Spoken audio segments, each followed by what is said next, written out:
Bom, boa noite, pessoal. Hoje é dia 8 de abril de 2025.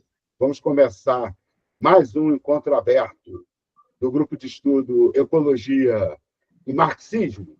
E eu não quero gastar muito tempo na rasgação de seda, mas para mim é impossível receber o nosso convidado de hoje, né, o Pedro Aranha, né, o conhecido como Pedrão, sem contar pelo menos o seguinte, né, para vocês. Agora, em setembro, eu perguntei para o Pedrão, antes de começar a nossa reunião, em que mês de 1988 tinha acontecido a ocupação do MEC pelos estudantes da Universidade Rural do Rio de Janeiro. Foi durante essa ocupação que eu conheci o Pedrão. E isso foi em setembro de 88. Né? Agora vai fazer 37 anos, né, que eu tenho o prazer, a honra, a alegria, né, de estar sempre encontrando com o Pedrão nas trincheiras da vida, aí, não só na luta ambiental, mas em várias outras. Né? E o Pedrão, nos últimos anos, a gente se aproximou cada vez mais, né? O Pedrão trabalhou com a gente lá no nosso mandato, tem pelo menos uma meia dúzia de leis municipais aqui no Rio de Janeiro, né, que leva o meu nome, mas deviam levar, era o nome do Pedrão, o Pedrão, o vereador ambientalista, só estava, né, meio que sendo o porta-voz dele e de vários outros militantes, né, mas que ele representava ali na assessoria do mandato. Né? E agora a gente continua militando juntos na Coalizão pelo Clima. Mais recentemente, o Pedrão entrou para o Conselho Editorial do Contrapoder, né? A Marlene está aqui, também faz parte do Conselho Editorial. Então, para mim, hoje é um dia de uma alegria imensa, né, de fazer esse encontro aberto com esse amigo tão querido de tanto tempo. Pedrão, é contigo.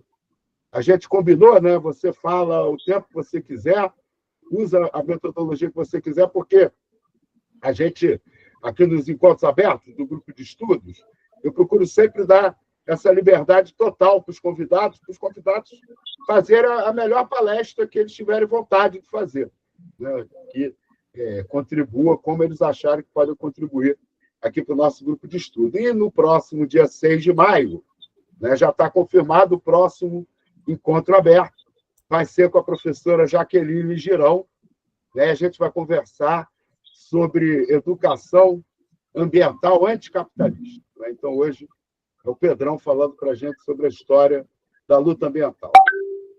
Fica à vontade, Pedrão. Bom, primeiro quero agradecer as palavras aí do meu parceiro histórico de luta, de vida, que é o Renato Cinco. Eu tenho muita honra de trilhar a minha história junto com a história do Cinco. A gente está na luta desde sempre. Eu era um garotinho, ele era um menino. Essa é a verdade. Eu tinha 23 anos e o Cinco tinha 13 anos. Ele era um menino. Eu não. Eu já tinha 14. Eu não. Eu tinha 23 mesmo. Só ia fazer 24 no ano seguinte. E a gente está do mesmo lado da história desde sempre. A gente nunca mudou de lado. A gente nunca jogou a luta em outro caminho. Sempre no mesmo caminho, sempre trilhando as mesmas histórias. Eu mais radicalizado na luta ecológica, o Cinco muito mais radicalizado na luta social, mas sempre todos juntos na luta contra a descriminalização de uma planta que é uma das coisas mais bacanas que existe no mundo, né? Para quem não sabe, tem achado fóssil com a maconha. A maconha é uma planta que faz parte da vida humana desde que a vida humana existe. Mas eu não vim aqui falar de maconha, né? Eu vim aqui falar da história da educação ambiental, não, da história do movimento ambiental brasileiro, né? Que eu acho que faz parte um pouco da história. Falar da história ambiental crítica é falar um pouco da construção da educação ambiental crítica, né? Nesse sábado agora, a gente estava numa reunião de educadores ambientais, que aí vai ter a terceira jornada de educação ambiental do Tratado de Educação Ambiental para Sociedades Sustentáveis, que vai acontecer em Manaus em julho desse ano. E aí eu estava falando isso, né? Até a educação ambiental, que sempre foi revolucionária, ela foi comprada pelo mercado, e hoje a maioria dos educadores ambientais fazem educação ambiental para o mercado, não fazem educação ambiental para a transformação das sociedades, né? Esse percurso foi perdido. Mas, entrando no contexto, né, do que precisa ser dito, de que vocês estão aqui hoje, o movimento ambiental ele vai ter as suas origens na luta em defesa de grandes reservas, né? O movimento ele nasce no século XIX, o movimento ambiental, na perspectiva da proteção dos grandes florestas. No caso, esse movimento ele nasce muito nos Estados Unidos, no contexto americano, né? De proteção, muito na perspectiva do escotismo também, no parque do Yellowstone, que é o primeiro parque nacional do mundo, né? O conceito que a gente vai construir de unidade de conservação, de proteção integral da biodiversidade, ele nasce nesse momento, né? E tem figuras que são muito importantes desse movimento ambientalista americano, né? Que são figuras que a gente precisa destacar, né? Que é o Henry David Thoreau, o John Muir, que eles vão defender essa preservação dessas áreas naturais, né? Para a gente entender, isso acontece no meio para o fim do século XIX, nos Estados Unidos. Aqui, no Brasil, a gente estava vivendo uma crise, a primeira grande crise ecológica que a gente viveu no Brasil foi a falta de água na cidade do Rio de Janeiro.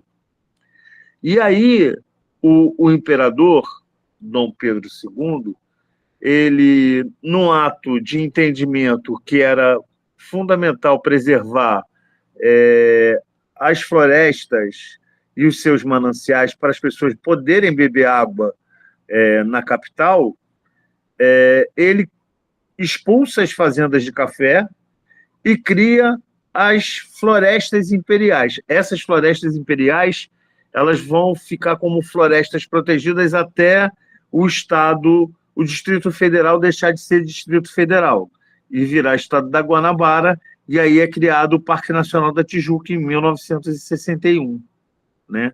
Para a gente entender. Então, assim, o século XIX ele é um marco, mas ele é um marco já marcando a questão da poluição e dos problemas que a gente viria a ter. Primeiro, a água no Brasil, né? E na Inglaterra a gente começa a ter o problema do desaparecimento de borboletas, né? As borboletas começam a desaparecer. Isso é até um estudo de caso no processo da evolução, que é uma ciência que também vem do século XIX. Entendeu? Então, essa associação de ecologia e evolução, genética, essas ciências, elas estão intimamente ligadas na Europa, porque na Europa é onde a gente vai ter esse massacre da Revolução Industrial, um massacre para a classe trabalhadora e um massacre para a natureza, porque os rios começam a ficar degradados, os camponeses que tinham água pura para beber passam a não ter uma água pura, o Tâmisa é extremamente degradado. Agora esqueci o nome do Rio de Paris. Alguém pode me dizer aí? Sena. O Sena é extremamente degradado, o Danúbio extremamente degradado, porque o processo de aceleração do processo de fábrica, do uso do carvão, ele é gigantesco. Só para a gente entender o processo de ocupação da Palestina e o entendimento que ali tem petróleo começa no século XIX. Há caminhos, eu li outro dia um texto mostrando dessa análise de que o caminho que se vai à Palestina se vai pela questão do petróleo, que já se sabia da existência desse petróleo naquela região. Então, a ocupação daquela região vai se dar primeiro pelos ingleses, depois pelos franceses. É todo um processo de disputa que vai acontecer ali a partir dessa perspectiva. Então, o século XIX, na Europa, ele é muito acelerativo. Então, a gente tem um processo de revolução industrial e, ao mesmo tempo, a gente tem uma ciência que começa a se preocupar com essa degradação. E aí é onde nasce a ecologia. A ciência e a ecologia, ela nasce no século XIX, a partir da perspectiva de um alemão, que era um desenhista de primeira, era um romântico, entendeu? Ligado ao Goethe, aproveitando que a Estela está aqui. Então, assim, intimamente ligado ao Goethe, o nascimento do pensamento ecológico nasce assim como o pensamento. Outro dia eu vi o Lovi falando que o pensamento marxista nasce também dessa coisa do pensamento romântico, né? Ah, viu? Alguém falou que faz uma referência ao Tâmisa despoluído num livro. Não conheço, depois eu quero conhecer. E aí a gente vai ter esse processo nascendo aí, né? A ecologia, o marxismo, todos eles nascem juntos. Eu costumo dizer que Marx não teve a oportunidade de conversar com Hegel, porque se eles tivessem a oportunidade de ter conversado, Marx já seria um ecologista na palavra, porque ele não usaria a palavra metabolismo para se referir à natureza, como a gente se coloca isso hoje na literatura da ecologia marxista, que é onde a gente vai chegar aqui no fim dessa aula aqui de hoje, né? Porque a perspectiva é trabalhar não a educação ambiental do mercado, não a história do mercado, mas a história dos que não venceram, que estão lutando até hoje e que precisam continuar lutando, que não apostam no capitalismo verde, né? Então, esse século XIX é onde nascem todos esses pensamentos críticos que vão ser aprofundados no século XX. No século XX, o Brasil, na década de 30, ele vai ter uma ação muito de vanguarda. A ditadura do Getúlio Vargas faz o primeiro código de águas, faz o primeiro código de matas, entendeu? Além de criar as duas grandes unidades de conservação, 3, na realidade. Primeiro cria o Parque Nacional do Itatiaia, em 1937, depois cria o Parque Nacional da Serra dos Órgãos, em 1941, e em 1941 também cria o Parque Nacional do Foz do Iguaçu. Então, assim, a gente vai ter nesse processo aqui no Brasil o nascimento desse pensamento, William Morris. A gente vai ter a construção desse pensamento na conservação dos recursos naturais. Não vai estar... As unidades de conservação que são criadas, os parques nacionais, eles não são para a gente viver neles. A gente vai lá para se divertir e vai embora. É aquele conceito do Yellowstone, é o conceito do Zé Colmeia, não alimente os bichos, tem o guarda-parque que está lá para proteger e a gente vai fazer o nosso acampamento e alimentar os bichinhos, porque é super divertido alimentar os bichinhos, entendeu? Tá errado? Tá, mas é divertido. E a gente é humano, entendeu? Os macaquinhos dão comida para os outros bichinhos, assim. Tem vários vídeos fofinhos na internet de bichinhos. Eu sou bichólogo, tá, gente? Eu adoro bicho. Então, aí tem vários bichinhos, um pega o outro. Macaquinho, então, macaquinho que é muito parecido com a gente, rola isso direto.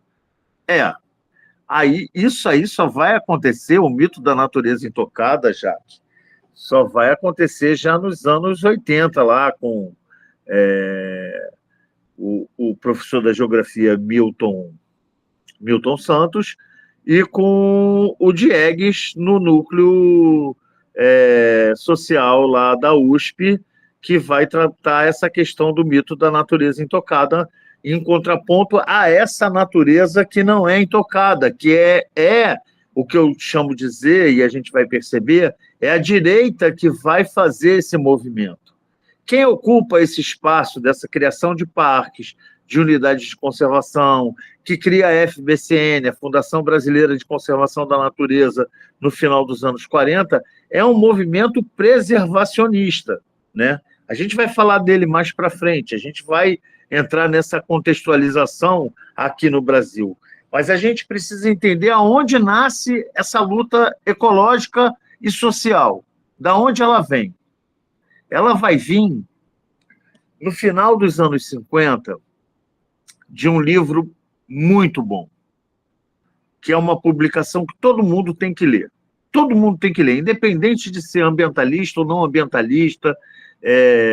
As pessoas precisam ler, porque é um livro que motivou uma nação a lutar pelo meio ambiente, que é um livro chamado Primavera Silenciosa, de uma cientista maravilhosa chamada Rachel Carson.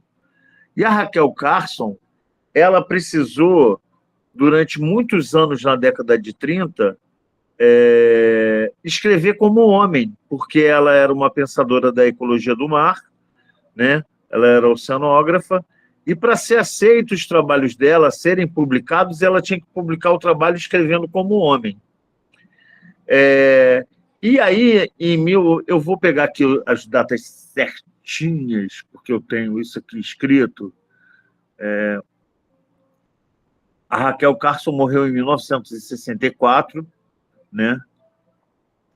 E ela vai lançar o Primavera Silenciosa em 1962.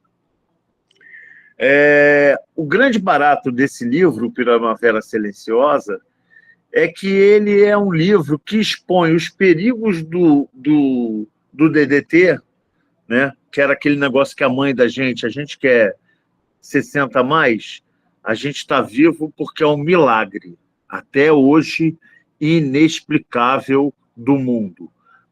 A mãe da gente enfiava DDT na nossa cabeça, que era um negócio chamado piolhol, esqueci o nome agora do negócio. Era um pó branco que a mãe da gente enfiava na nossa cabeça para matar os piolhos. Eu fui um menino, como eu tenho esses cabelos gigantes, assim, muitos cabelos, eu fui um menino muito piolento. Entendeu? Então eu sofria com essa Neocide, muito bem, Luciano. Neocide, minha mãe tacava Neocide na minha cabeça e ainda botava um lenço para aquilo ficar preso assim. Era um transtorno na minha vida com essa porra desse Neocide. Tô vivo. E tem vários aqui que estão vivos que sofreram com Neocide na cabeça. E aí o livro Primavera Silenciosa, ele entra nessa perspectiva de denunciar o silêncio dos pássaros produzido pelo uso excessivo do pesticida. É uma primavera onde os pássaros não cantam. Esse livro, ele vira um best-seller. Esse livro ele vai provocar no sistema ONU, nas instituições de Bretton Woods, nesse processo todo, um chamado. Não dá para ser assim, porque está tendo muito problema, né? Está tendo muito problema. Não sei, gente, essa coisa do piolho aí, depois a gente fala. Se eu ficar lendo, eu não presto atenção, eu me perco. Eu me perco em 15 segundos. E aí essa obra ela vai tratar dessa questão, e ela vai ser muito responsável pela criação da divisão de meio ambiente nos Estados Unidos e de implementação de legislações ambientais, entendeu? Que vão ser modelos para os processos de legislação ambiental. As Nações Unidas, provocadas por esse legado da Rachel Carson, né? Essa questão dela, ela vai constituir o Clube de Roma, que é um clube que vai discutir os limites do crescimento humano. Então, em 1968, há 57 anos atrás, a ONU disse para o mundo, precisamos repensar o que a gente está fazendo. Tinha um brasileiro nessa história, Celso Furtado. E aí, esse Clube de Roma, ele vai publicar um trabalho, que é Os Limites do Crescimento, que são revistos a cada 5 anos, e que vai provocar, dentro das Nações Unidas, a construir uma conferência para discutir o ambiente. É nesse contexto que vai ser criada a Conferência de Estocolmo, em 1972, e que vai ter um papel de estabelecer as primeiras políticas internacionais de meio ambiente. Então, vai ser criado o Programa das Nações Unidas para o Desenvolvimento, o PNUD, e vai nascer o PNUMA, o Programa das Nações Unidas para o Meio Ambiente. A Jaqueline me corrige se eu estiver errado, mas a recomendação 92, vai lá, Estelinha, beijo. A recomendação 92, ela faz um chamado à construção de uma educação ambiental, tá? Que é uma coisa muito importante. Eu não sei se é a 92 agora, não lembro, mas está aí no texto, tá no Google, está em tudo que é lugar, é só perguntar qual é o número, mas eu acho que é 92, se eu não me engano. Então, assim, a Conferência de Estocolmo ela vai ser estratégica, porque ela vai apontar para o mundo a necessidade de diminuir os níveis de poluição atmosférica. É muito legal nesse momento também, porque os cientistas comunistas, os cientistas sociais e outras pessoas que discutiam os limites do crescimento, que pensavam a questão do desenvolvimento econômico, vão dizer, e aí é o Marcuse que vai dizer isso muito claramente, Herbert Marcuse, em 1972, ele diz, sem ecologia, ele dá um grito numa dessas conferências, e ele diz o seguinte, sem ecologia não há revolução. Então, ali ele já faz um chamado muito crítico a todos nós, que sem ecologia não tinha revolução. Não adiantava pensar uma revolução da classe trabalhadora sem pensar na questão ecológica. Ele aponta que o caminho para isso, e ele ainda aponta mais ainda, que tomou muita porrada por causa disso. Na época se falava em países desenvolvidos e países subdesenvolvidos, né? Ou em desenvolvimento, e ele diz que os países em desenvolvimento subdesenvolvidos deveriam refletir sobre o modelo de desenvolvimento econômico que queriam e que não deveria ser o mesmo que foi feito no primeiro mundo ou nos países desenvolvidos, que deveria ser pensado nos seus povos originários como estratégia para um novo modelo de desenvolvimento econômico para uma sociedade futura impactada por o que a gente chama de hoje de colapso ambiental. Ele já apontava isso em 1972. Herbert Marcuse. Então, isso acontece em 1972, ele faz essa fala. O Brasil, em plena ditadura militar, vai para essa conferência e diz a célebre frase: tragam a poluição para cá. E aí é quando a gente tem as obras faraônicas aqui, né? As obras faraônicas são todas Ponte Rio-Niterói, Angra 1, Angra 2, Angra 3, todos esses processos de usina nuclear vindo para cá,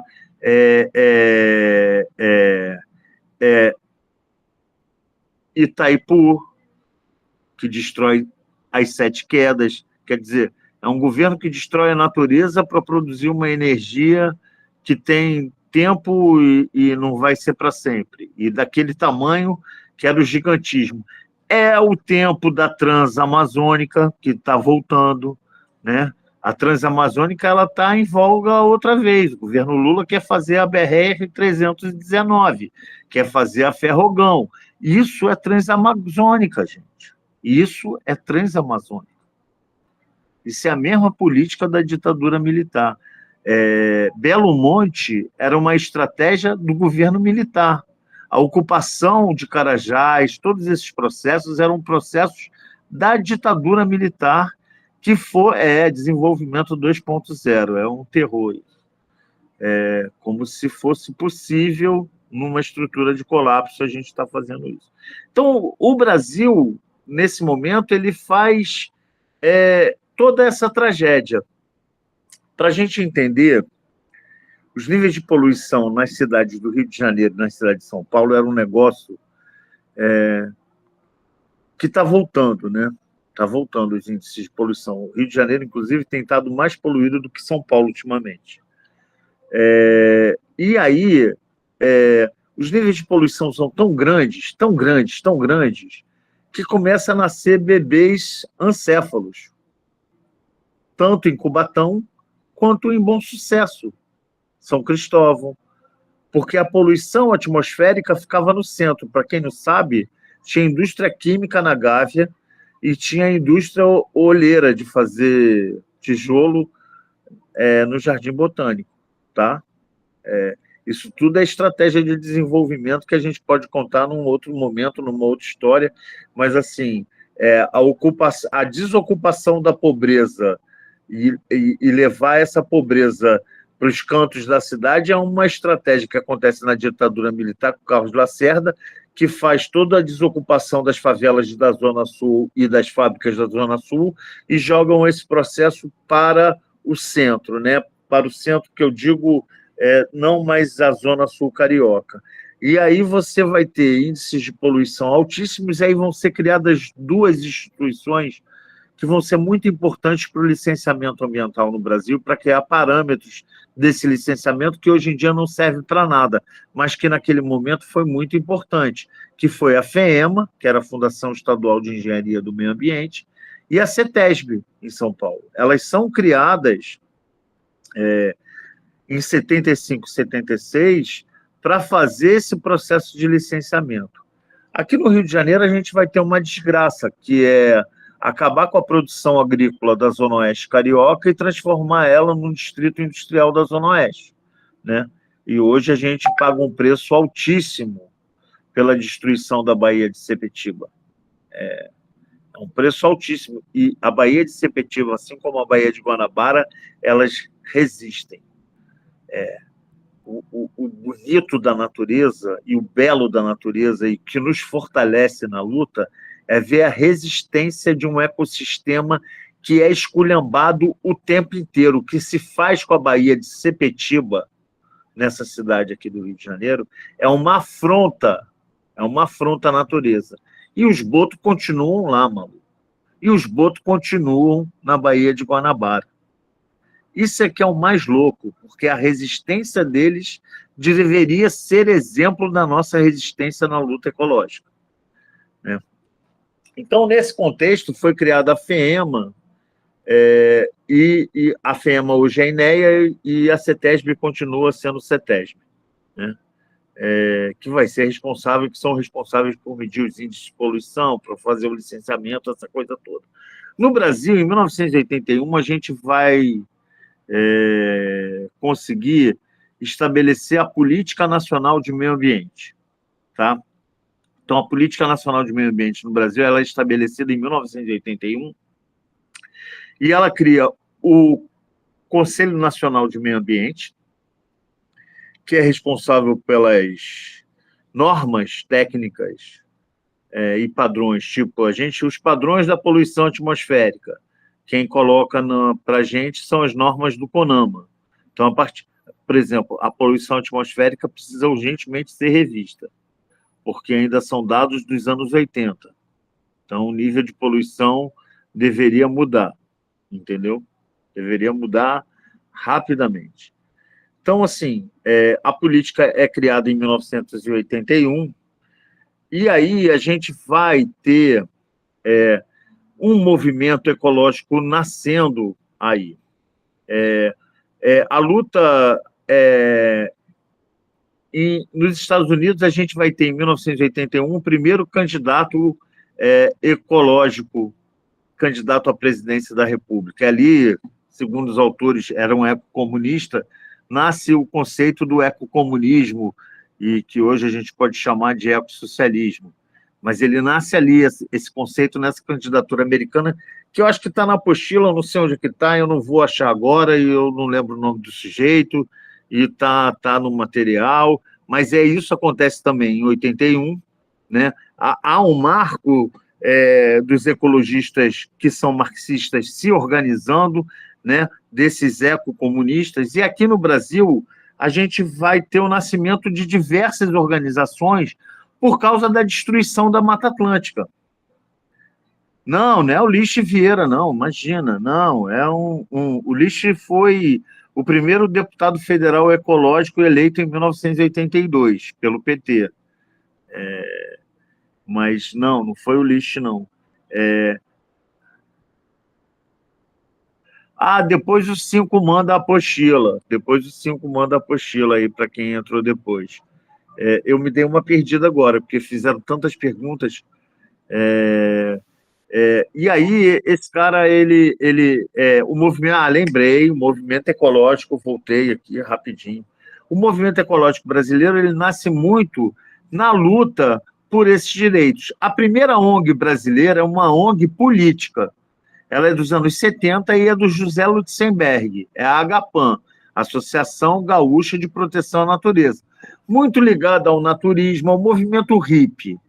A gente tem que compreender que o movimento hippie, ele é o introdutor dessa luta mais ecossocialista, ecossocial, dentro do contexto do movimento que rompe com aquele movimento conservacionista, protetor da natureza, que cria a unidade de conservação, de proteção integral, essa questão toda.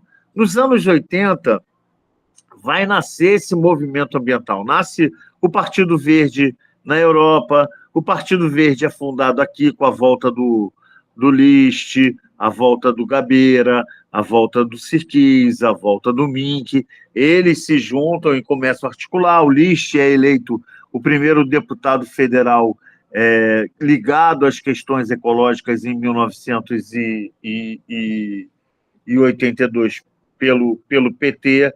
Já não consegue se reeleger nas eleições de 86, porque ele era muito revolucionário. O mandato do Lichte era um mandato incrível, divertidíssimo. O Lichte fazia televisão popular no meio da rua. O contexto que esses caras criaram para a ecologia naquele momento era muito, muito revolucionário. As campanhas do Sirquis eram o Sirquis enterrado, cheio de lixo, nas areias de Ipanema, mas naquele conceito branco, né? Aquele conceito que eles eram brisolistas, eles não eram comunistas, né? Eles estavam muito, tanto que o que a gente avalia hoje, menos do Lichte, mas do Mink, do Sirquis e do Gabeira, que eles viraram ecologistas de mercado, são capitalistas, defendem... o Mink é responsável pelo maior crime ambiental desse país, que é Belo Monte e a Ternium, é a Companhia Siderúrgica do Atlântico, aqui na cidade do Rio de Janeiro, ele que liberou as licenças ambientais. Então, nasce nessa efervescência diversos movimentos ecológicos. Eu sou um jovem aí nesse momento, né? Antenado, estudante de zootecnia da Universidade Rural, militante do movimento comunista, mas muito porque sou bichólogo, né? Adoro bicho, vou estudar zootecnia porque sou apaixonado por animais, e não quero matar animais, não quero ser veterinário, não quero cuidar de bicho doente, quero cuidar de bicho saudável, queria ser o zootecnista dos zoológicos na África, queria trabalhar com bichos africanos. Eu entrei na faculdade achando que eu ia morar lá no Quênia. Eu nunca achei que eu ia ser o que eu sou hoje. Eu nunca tive... O meu sonho era ser um cara que ia viver na África, trabalhando com os animais lá na África. Não pensava em Eu queria ser o apresentador do Mundo Animal, que era um programa que tinha quando eu era criança, e eu queria apresentar hoje diretamente do Serengeti, vamos falar das zebras e dos gnus. Era isso que eu queria. Então, a minha trajetória, agora eu vou ter que falar muito de mim, porque eu vivi essa ecologia. Eu sou um sujeito vivo dessa história. Eu vi esses processos. Eu entro no movimento ecológico em 1981. Em 1981 começa uma campanha da FBCN para salvar as baleias, criar o Tratado de Baleias do Atlântico Sul. E eu sou um desses jovens que vai fazer campanha na rua, vai pedir para as pessoas assinarem para criar um tratado. Aí, estou na rua, começo a ver os partidos de esquerda aparecendo, tem uma efervescência nos anos 80, cultural e de esquerda, no território que eu vivia, que me fez sair da bolha da casa do meu pai e da minha mãe, do conforto do meu lar, e de ser um menino que tinha o Falcon, já não nessa época, né? Mas que teve o Falcon, que teve os Playmobil, que teve a porra toda dos brinquedos, carrinho que batia e voltava, ferrorama, o cacete A4, e refletir que, porra, o mundo não era o meu mundinho, do meu conforto e do meu lar, onde eu vivia confortavelmente, me alimentava muito bem. Atari, mas a Atari eu já estava corrompido pelo vírus do movimento ecológico e de ficar na rua. Eu já não queria mais ficar em casa. A minha casa... eu acampei aonde? Eu acampei no Serengeti, mas só em 2011. Demorou pra caramba para eu realizei esse sonho da minha vida. Fiquei 40 dias entre o Quênia e a Tanzânia. Essa é uma das maiores realizações da minha vida. Mas a gente não vai falar disso aqui, não. Isso é outra história. E aí, esse vírus da rua, esse vírus de lutar por um mundo mais justo e de entender que, eu descobria que eu não comia carne de baleia, mas em 1981, a maior fonte de proteína no Nordeste brasileiro era carne de baleia, minha gente. Era carne de baleia, a maior fonte de proteína. As pessoas comiam carne de baleia. Então, assim, criar um tratado que protegesse as baleias era estratégico, era a sobrevivência de uma espécie, né? Eu sou desse tempo, eu sou do tempo que tinha 30 micos leão-dourado. Hoje tem mais de 5 mil, parece que tem já 10 mil. Isso é incrível. Isso é incrível. Isso é incrível. E mais incrível ainda é que o MST já ocupou o território do mico-leão-dourado e hoje o MST defende o mico-leão-dourado e acredita na agrofloresta. Isso é uma luta muito importante do movimento. Então, os anos 80, eles vão ser muito efervescentes e vão nascer diversas articulações de movimentos. Então, é quando nasce a organização que eu ajudei a fundar, que é os Verdes, Movimento de Ecologia Social, que é uma organização que nasce, não uma organização conservacionista, não uma organização que nasce preocupada em proteger uma espécie bandeira ou uma espécie preocupada com os homens, com as 3 ecologias. A gente vai trazer para esse processo dessa discussão na nossa formação as 3 ecologias do Félix Guattari, que eu recomendo muito para vocês entenderem o que é a ecologia social, a leitura desse livro. É uma brochura, é bem fininho, está aí na internet, baixa pelo PDF, assim como o Primavera Silenciosa também, você baixa ele na internet, não tem problema de você não ler esse livro, né? E as 3 ecologias, ela vai fundamentar o que a gente chama da ecologia social, desse marco dentro do movimento ecológico, que faz um chamado para um pensar que não é o pensar só na floresta, não é o pensar só no índio, é pensar no ambiente, é refletir que somos todos partes de um espaço, somos todos um coletivo, nós e a natureza somos uma coisa só, né? Nesse contexto, a gente vai ter pessoas que vão nos dar muita informação. Carlos Walter Porto Gonçalves, professor de Geografia da UF.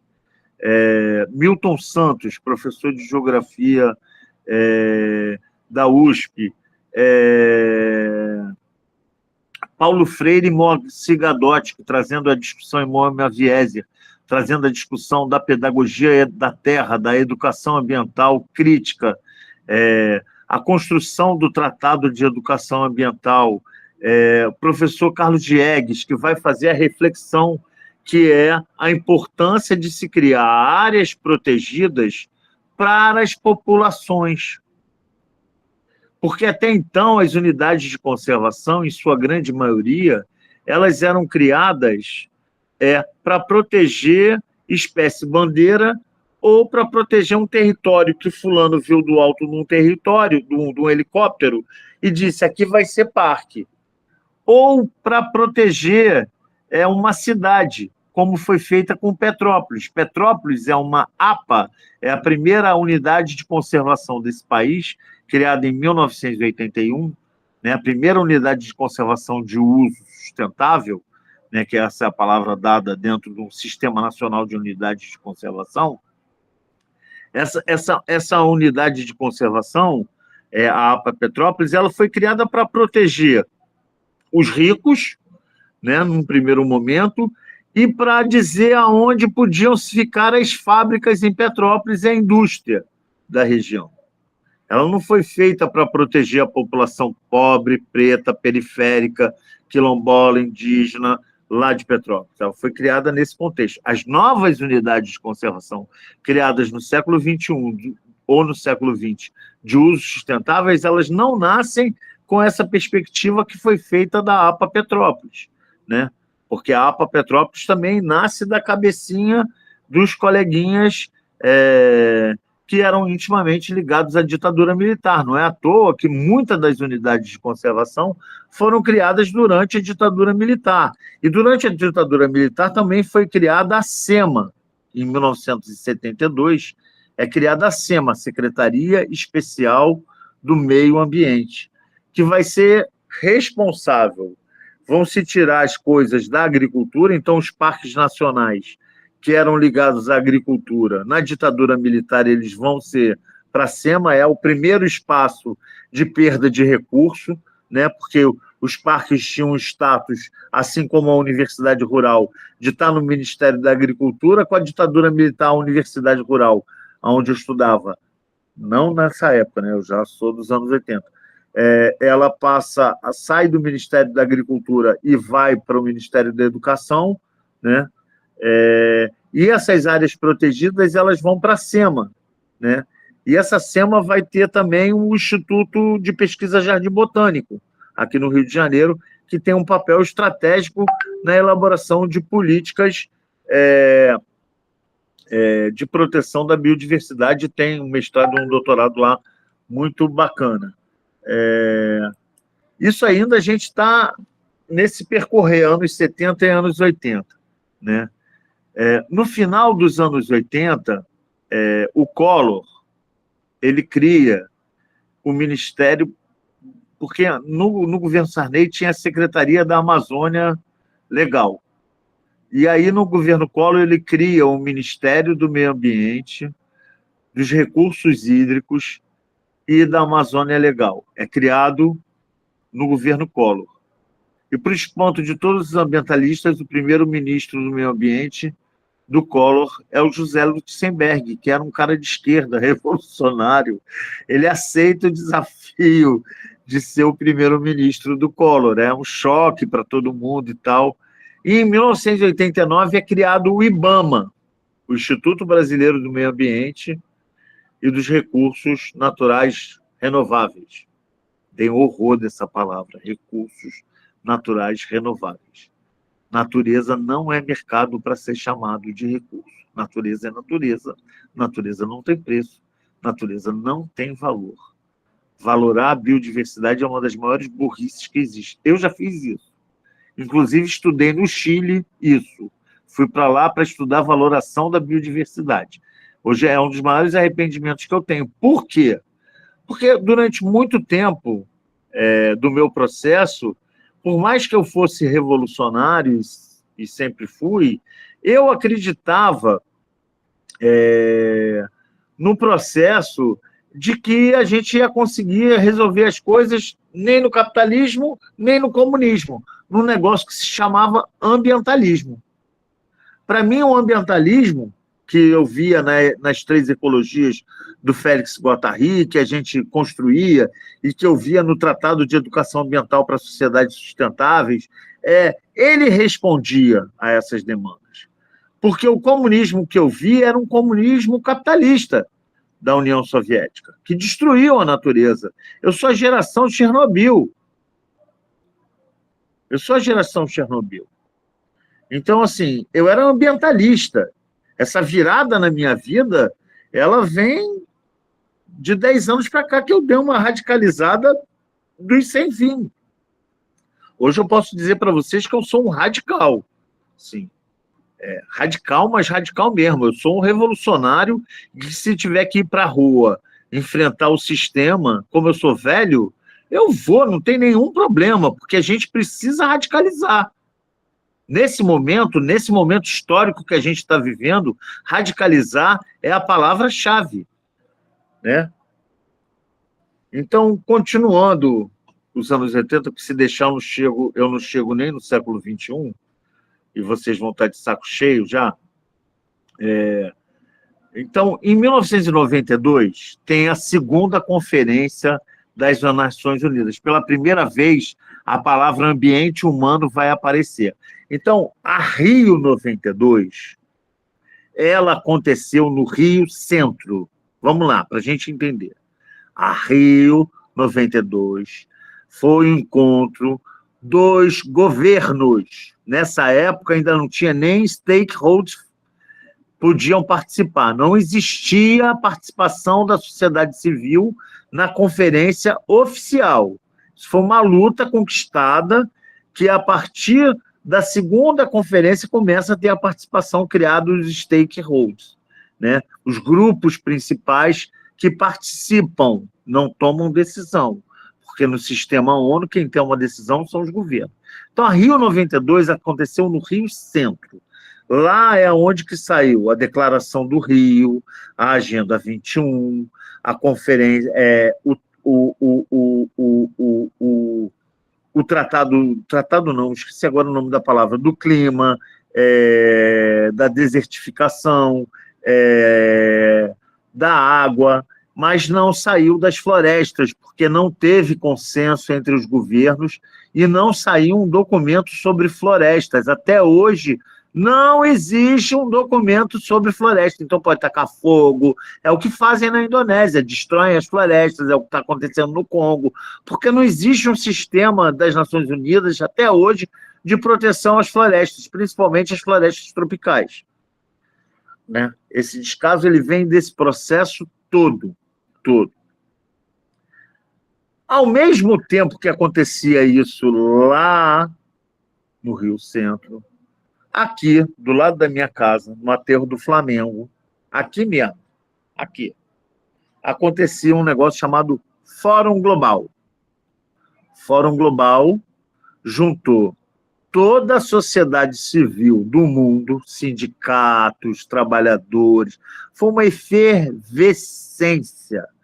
Para vocês terem dimensão, nessa época eu já fazia biologia, a gente fez o primeiro encontro mundial de estudantes de biologia, de tantos estudantes de biologia que tinha no Fórum Global, né?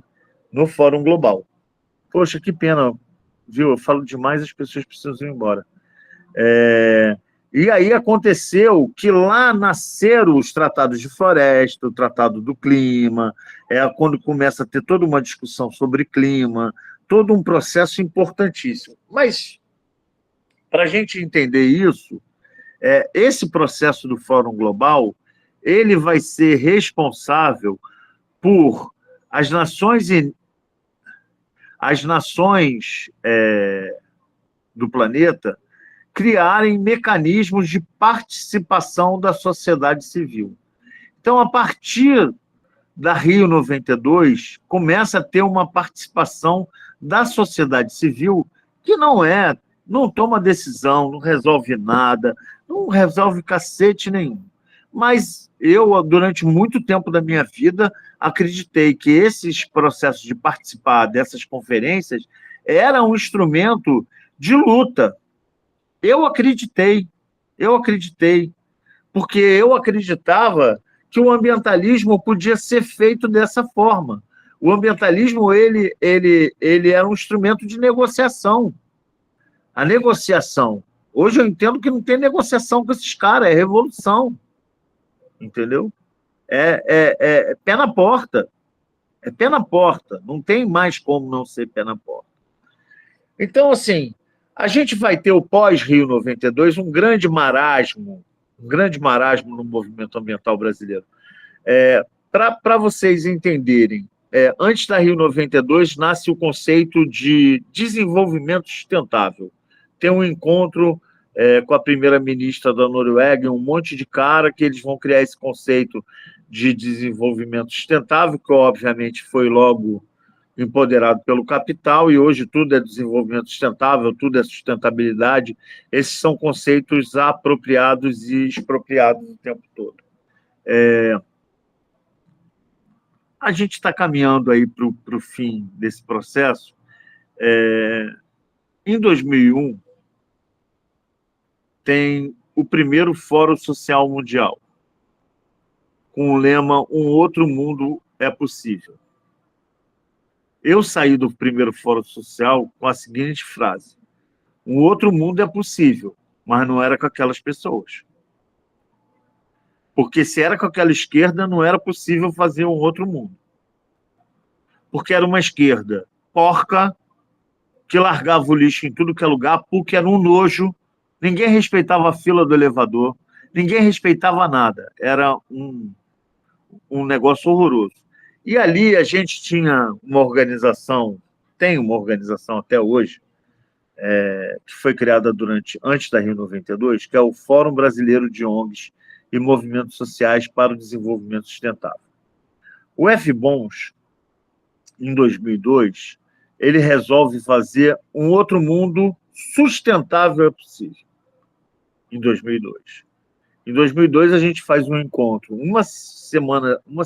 4 dias antes, durante 4 dias antes de começar o Fórum Social Mundial, a gente faz um encontro internacional, onde a gente traz gente do mundo inteiro para discutir um outro mundo sustentável é possível, e ali nasce a rede ecossocialista, né? Ali, escutando Michel Louvi, escutando diversos pensadores que estavam ali naquele momento, nasce a rede ecossocialista, é a rede brasileira ecossocialista, né?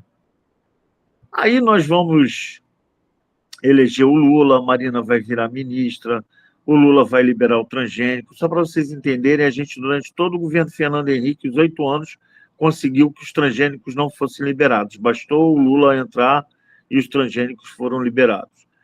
A gente passou 8 anos do governo Fernando Henrique segurando a questão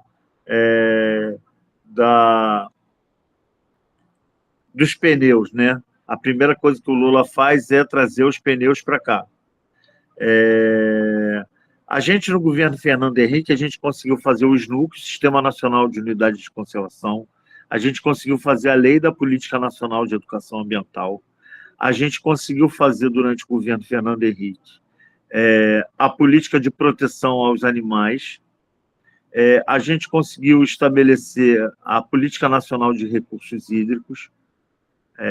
Tudo foram políticas estruturantes de lutas do movimento ambiental que foram conquistadas com o PT sendo um partido de esquerda dentro do Congresso Nacional. É importantíssimo a gente destacar isso. O PT vira governo, a ficha para o nosso lado, dos ambientalistas, muda totalmente. A gente tem uma ministra que era uma liderança num congresso da luta climática, que nem se falava muito em clima nessa época ainda, da luta ambiental, da luta de construção de políticas públicas de proteção aos biomas brasileiros, e ela vai fazer um Ministério do Meio Ambiente que é uma catástrofe. A gente vive essas catástrofes até hoje. Agora está todo mundo aí do movimento ambiental correndo atrás de conferência de meio ambiente. Essa conferência de meio ambiente é uma balela. Atualmente, o Ministério do Meio Ambiente é o Ministério do Meio Ambiente e do Clima. O clima é uma balela. O orçamento é o pior orçamento da União. Problemas gravíssimos. O Fernando Henrique fez o maior concurso da história do IBAMA e do Ministério do Meio Ambiente. Entendeu? Eu não estou defendendo o Fernando Henrique aqui, não, cara. Pelo amor de Deus. Eu só estou colocando que foi mais fácil passar políticas estruturantes na área de meio ambiente no governo Fernando Henrique do que nos governos Lulas. Entendeu? No governo Dilma nem se fala, porque no governo Dilma ela botou uma monstra, entendeu? Uma Ricardo Salles para tomar conta do Ministério do Meio Ambiente, que era a Isabela Teixeira. Então, assim, o século XXI, para as políticas estruturantes ambientais no Brasil, ele é muito ruim. A gente vai ter um novo Código Florestal, que é um lixo o Código Florestal da Dilma Rousseff. Foi uma luta, a gente queria vetar esse Código Florestal o tempo inteiro. Então, assim, a gente vive hoje uma batalha e a gente não tinha dimensão do que ia acontecer. Essa é o maior problema na história do meio ambiente, na história das lutas ambientais. O ambientalismo, ele se tornou um braço do desenvolvimento sustentável e do capitalismo verde. O que a gente vê hoje, a Marina Silva e a maioria das organizações não governamentais ou partidos políticos é defender uma política de capitalismo verde, Não é uma política de ruptura do sistema, mas é uma política de manutenção do sistema. É crédito de carbono, é sequestro de carbono, é privatização disso, é privatização daquilo. Então, assim, não era esperada essa aceleração sistêmica que aconteceu. Essa aceleração ela é muito grave. Por mais que a gente tivesse previsto todas essas questões, desde lá dos anos... desde Marx já tivesse previsto que esse colapso viria a acontecer, essa luta contra o metabolismo ia acontecer, a gente não tinha dimensão dos impactos da indústria fóssil e dessa latifúndio, né, porque não dá para chamar de agronegócio, desse latifúndio da monocultura, destruir o que a gente tem de melhor, que é a beleza desse planeta. Então, o que a gente tem hoje, para encerrar e abrir para as perguntas? Hoje saiu um novo relatório dizendo que a gente viveu o segundo março mais quente da história, só perde para o março de 2024, que a temperatura já está elevada a 1,6, né, 1,59, e que os fenômenos eles vão ser cada vez maiores, cada vez mais agravantes, e que a gente não tem políticas estruturantes para isso. A chuva desse final de semana, graças aos nossos alertas e nossas brigas e nossas políticas estabelecidas dentro do governo estadual, tem sirene, tem um monte de coisa para não morrer gente. O volume de chuva não ter morrido ninguém é uma vitória nossa, da nossa luta, é uma vitória da nossa luta. A população está começando a entender a gravidade do que é o colapso ambiental. E a gente precisa, mais do que nunca, nos unificar, nos juntar, porque o que eles estão fazendo é acelerar esse processo. O que o Trump está fazendo nesse momento agora é acelerar esse processo. O que o Lula está fazendo agora é acelerar esse processo. Entendeu? Eles têm entendimento, eles têm compreensão do que está acontecendo e a gente está num processo de destruição muito clara de diversos espaços desse planeta. E os lugares mais atingidos são onde vive a população preta, pobre e periférica. Então, é isso que eu queria deixar aí para vocês. O caminho é o ecossocialismo ou extinção, é se organizar, é criar grupos populares de enfrentamento ao colapso ambiental na perspectiva anticapitalista, é compreender que a luta é agora, é uma luta de todas as gerações, entendeu? Não é uma luta da juventude, é uma luta da gente velho, é uma luta dos jovens, é uma luta das mães, é uma luta dos pais, é uma luta contra a extinção ou a escravidão. E a gente tem que ter muito claro que é esse o processo. Então, assim, muito obrigado aí pelos aplausos. Eu falaria mais horas, mas eu já falei 1 hora certinho, cansa. Prometo que faço uma próxima aula. Isso aí, Pedrão.